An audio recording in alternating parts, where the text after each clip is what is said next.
Mr. Secretary, thank you so much for being here with sharing for the American people a very momentous day in the history of the State Department and the U.S. government in restoring free speech and America's role as the beacon of free speech. Something very historic transpired today. Could you tell the American people what that was? Well, we ended government-sponsored censorship in the United States through the State Department, and let me explain how we get there. This started out, 10 years ago with this effort of let's go after the messaging that Al-Qaeda and ISIS and others are putting to radicalize people. Who's going to be against that? That sounds normal. And then it was like in 2016, we had this foreign interference in our election. We need to start targeting some of that stuff.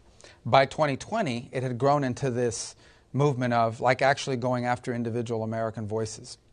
And one of the ways that was being done wasn't just directly, because the guy that was running this thing, Stengel, was actually a guy that was out there saying, Donald Trump talks just like a Russian spy. He talks just like a terrorist. Right. And so do the people around him. But they were also taking money from this program and using it to fund these NGOs, these third-party groups who were supposed to be impartial. Those groups were then tagging. They were literally tagging and labeling voices in American politics, Ben Shapiro, the Federalist, others, tagging them as foreign agents. So you look at it and say, American taxpayers, through the State Department, were paying groups to attack Americans and to try to silence the voice of Americans. And there were consequences. These weren't just a label they put on people. Some of these people got deplatformed, they got taken down, they couldn't communicate. So it was outrageous. So before President Trump took over, they disbanded this unit. They just renamed it and moved it somewhere else. But now, over the last few months, we've worked on it and just taken it down. And to the extent we're spending money now, we are going to spend money on messaging. It's going to be pro-American messaging. And it's going to be incentivizing and protecting free speech, which is threatened in all over the world, including countries that are allies of ours.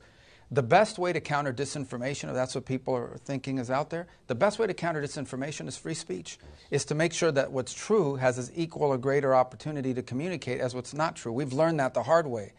But when you turn disinformation into a weapon, a political weapon, a label that you can use to go after people you don't like and say, anything that person's saying is disinformation. Well, listen, I read mainstream newspapers every day, or I watch mainstream broadcast every day that I know are disinformation. Okay, we have an issue right now. They keep calling it Maryland man deported to El Salvador. No, not Maryland man. El Salvador citizen deported to El Salvador. That's disinformation. Every day, a U.S. senator yesterday said that this guy was a kidnapped American citizen, and they published it in the article without any fact check. He's not an American citizen. So the important thing is that we have free speech so we can counter that, so we can say this is not true. That's the way you handle that. And but we have instances now in Western countries where people are being arrested. You've seen this. I'm sure you know what I'm talking about. Absolutely. People are out there, they put a post and the cop comes knocking on their door. You're going to go to jail for 60 days for posting something online. Right. This is crazy stuff that's happening around. The Vice President addressed this in a speech at the Munich conference back in February. Yes. So we got a lot of work to do, but the most important thing is we're going to make sure that as we communicate to the world, it's going to be pro-American. Things that build up what this country's working on and explaining what we're doing, not attacking Americans who are exercising their First Amendment rights. The classic work of the State Department in the 20th century. Yeah. And you mentioned this network that was paid through the State Department through grants and contracts. And my understanding is that network also targeted the Undersecretary for Public Diplomacy, Darren Beattie, who I believe played an important role in this restructuring as well. And credit to you and to the Undersecretary. One of the questions that remains, this is obviously amazing news, I think, to the entire American people about the defunding and the restructuring. There are lingering questions about what was done during that period, where we now have so many people wondering, was I censored because of something the State Department did? Was my news organization bankrupted? Were advertisers contacted about it? And there are aggrieved parties. There's an important historical record that needs to be unearthed. There are active lawsuits. There are many reasons for a public disclosure effort on top of this development today. Are there any efforts underway to be able to have a kind of GEC files as there were for the Twitter files? Yeah, so I think what we have to do now, and Darren will be big involved in that as well, is sort of document what happened. Because one thing is to say it in a broadcast like this, another thing is to actually put it on paper. And there's two reasons to do it. The first is because I think people who were harmed deserve to know that. and be able to prove that they were harmed. And then the other is to make sure it never happens again, right? So that 10 years from now, when someone has a brilliant idea like this again, not brilliant idea like this again, you can point to that and say, oh, this was done once before, and here's a reason why we don't. That's why accountability is important in these things, because it doesn't just provide justice, but it also prevents it from happening in the future. You have something you can point to at the same time and say, these are the kinds of things we want to stay away from. And, it's also a very important lesson here. If I take you back 15 years and I ask somebody, do you think we should be doing more to make sure ISIS and Al-Qaeda are not radicalizing people online? 15 years ago, we would have said, yeah, of course. Right. But look what that turned into. Right. And I'm not saying obviously we don't want ISIS radicalizing everybody, but you have to understand that sometimes some idea that starts out as innocuous or maybe even good intention, whatever, can metastasize, becomes a weapon that can be turned into something else by someone else. That's a valuable lesson here. And everything we do, you have to understand that when you create something, what you created and what it turns into are not necessarily the same thing, especially when the people in charge change. Right. A Frankensteinian monster that takes on a life of its own.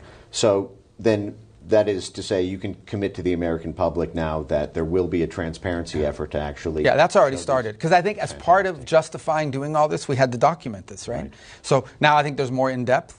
And we'll create a process for people that sort of point. We already know some of the higher profile ones, but there are more than a higher profile ones, right? There are a lot of other, including everyday individual American citizens who suddenly were labeled. And I think this is going to require some cross-jurisdictional work, because some of it's going to require us to go back and prove, okay, somebody got deplatformed in 2021, right?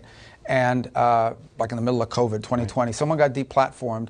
And tracking, we can prove that. People can show, hey, I got deplatformed by the old Facebook or by the old Twitter or whatever. But then linking that to why were they deplatformed? Who told them to deplatform? And if we could somehow, with internal review, create a linkage between some information that came from something the State Department paid for and an actual aggrieved party, that's what's important. Because I think that one thing is to point to the high-profile cases, which we're aware of.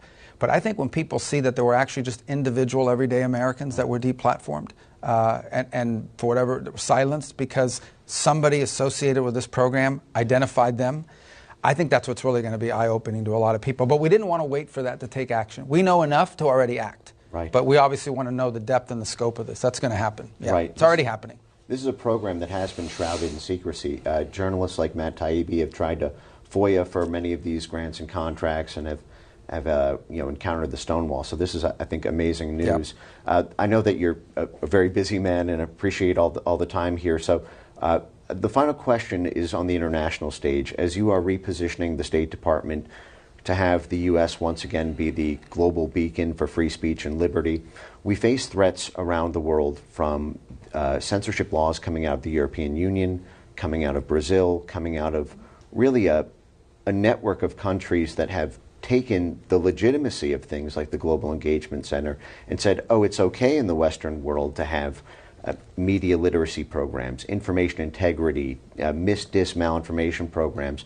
And many of those Global Engagement Center ecosystem partners have been involved in the shaping of those foreign laws.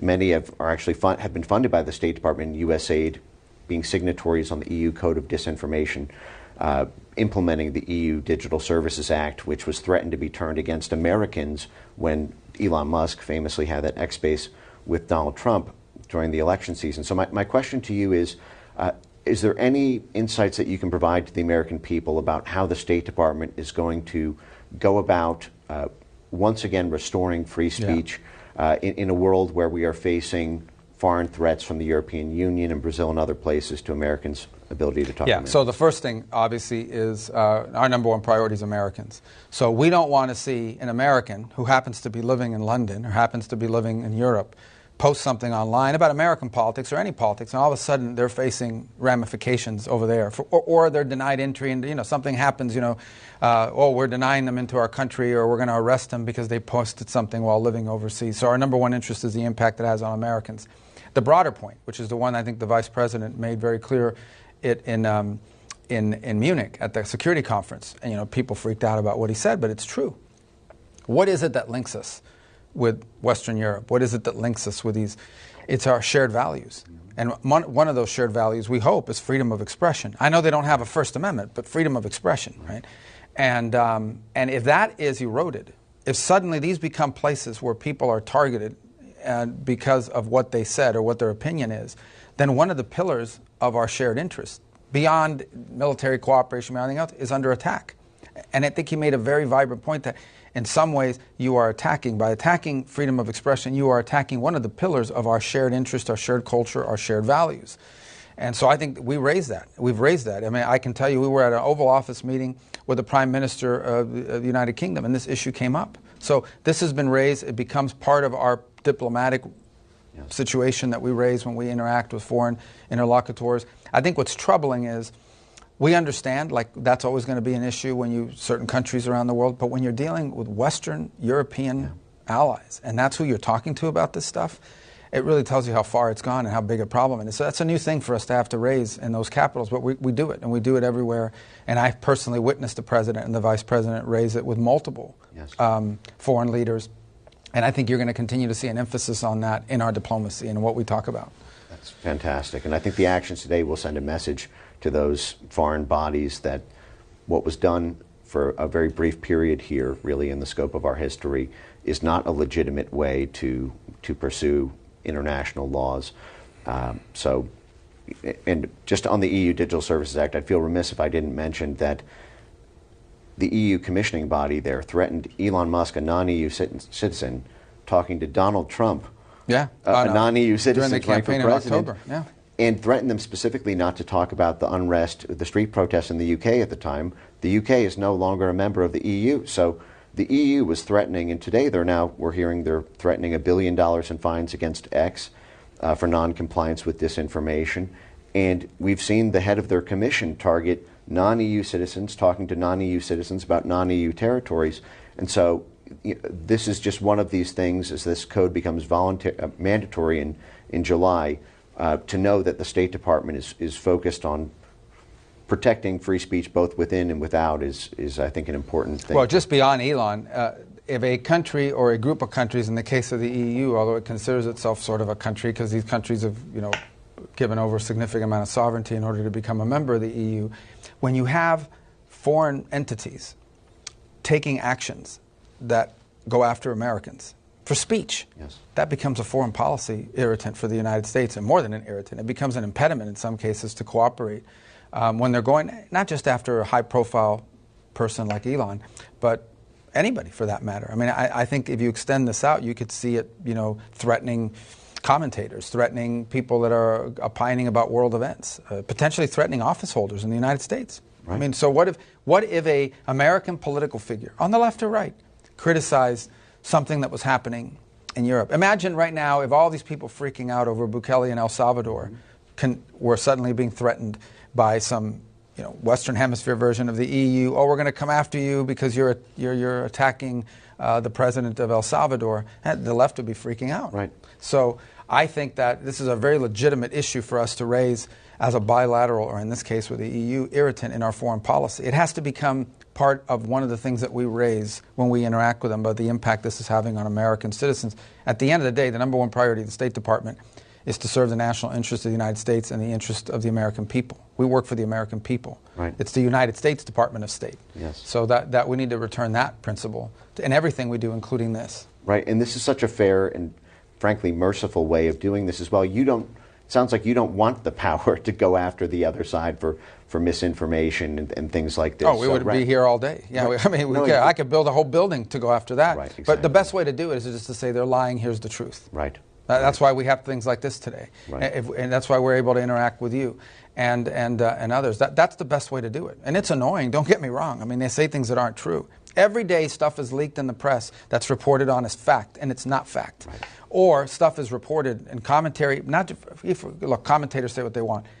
Mainstream newspapers and mainstream media outlets report things as fact that are completely not true. So our approach to that is not shut them down, not fine them. Right. Our approach to that is to say they're lying. Here's the truth. Right. It's harder, it's annoying, but that's the best way to do it. If you don't do it that way, then you recognize that someday in the future, if you create this power to shut that down, someone in my position will do it to us. Right. And I just think that begins to devolve very rapidly, as we've seen with this experiment that they did. You're putting the censorship gun down, and the American people are incredibly grateful for it. So thank you so much. It was for the right making thing the to time do. today. Thank you. And thanks for your attention to this topic. I know you've been on this a long time. Thank you, Mr. Secretary.